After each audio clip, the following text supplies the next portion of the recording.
I'm Benjamin Chambers, and I'm with Family Futures, and I'm standing here with John Roman of the Urban Institute. He's an expert in research in juvenile drug court.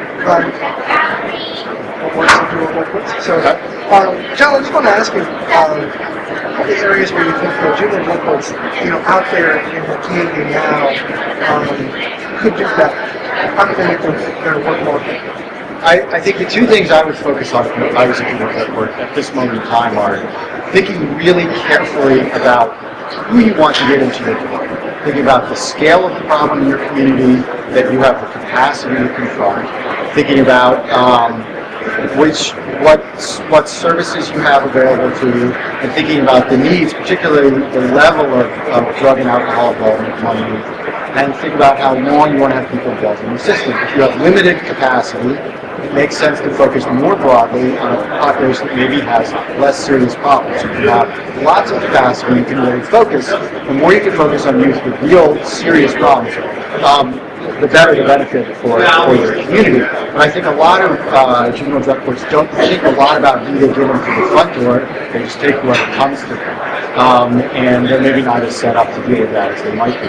The other thing I would say to the juvenile drug court is to think really carefully about your theoretical orientation. What is it that you believe your program, how your program causes kids to desist from drug use? What is it? Do you believe in a deterrence model where it's really about the sanctions and the rewards? Do you believe in a therapeutic jurisprudence model where it's really about a fair and open process? And what's your orientation? And that needs to pervade every aspect of what you do. And I think a lot of courts act a lot more ad hoc. So, does it matter? Like whether you have a deterrence model or the other, whether it's the sanctions or... That's a great question. So I don't think we know. I think there's emerging evidence from the adult drug court literature that, at least for adults, that it's this interaction with the judge that is absolutely crucial. And that sort of lends more toward an orientation toward procedural justice, with maybe a little less focus on deterrence, and even a little less focus on the treatment. It means having a judge who listens, who cares, who in the juvenile research, who juveniles believe understands problems of somebody their age. And that can be a real big divide in the juvenile drug court world. But as long as you're really, I don't know if deterrence is better than procedural justice, but I do know that doing one carefully versus doing a mix and some ad hoc stuff. It's always better to do one orientation and stick to it, and you're much likely to have good outcomes than if you're just mixing and matching. Thank you. So can you, can you share with us two new developments in the juvenile drug court research? Yeah, well, that's one, and that's really the critical. And this message that the judge matters. And we've talked about charismatic leadership forever, but what we're really talking about now is how the judge interacts with youth.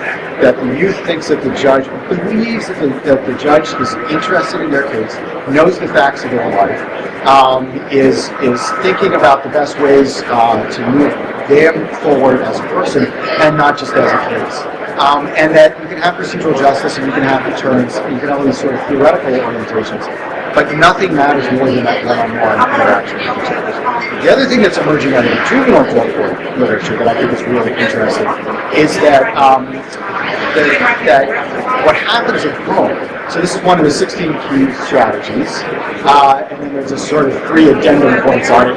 Juveniles are different from adults, and the third one is the family matters a lot, right? And there's some emerging research that suggests that if you have problems at home that are really severe, that your problems are almost intractable. The juvenile drug court can't leave you alone. So if you have, moms engaged in prostitution or drug dealing, if there's things going on at home where you don't get to sleep, where you're exposed to all these bad behaviors, where you don't get nutrition, those basic elements of adolescent growth and development aren't met.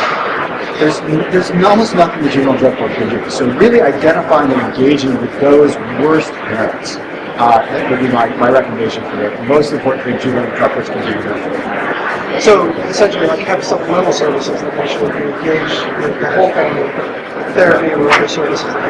Therapy services, and and a willingness to work to take a child out of a dangerous environment. I think we're all very, very reluctant to do that. And when you're dealing with kids in the juvenile justice system who get to juvenile drug court, they're clearly kids with some serious issues, and yet it's only a tiny fraction of these kids that have this fractious home life that's so bad that they just can't escape it. And a willingness to really go sort of all in to protect kids from that environment is the most important thing I think. Well, thank you very much, John. I appreciate your time. Thank you.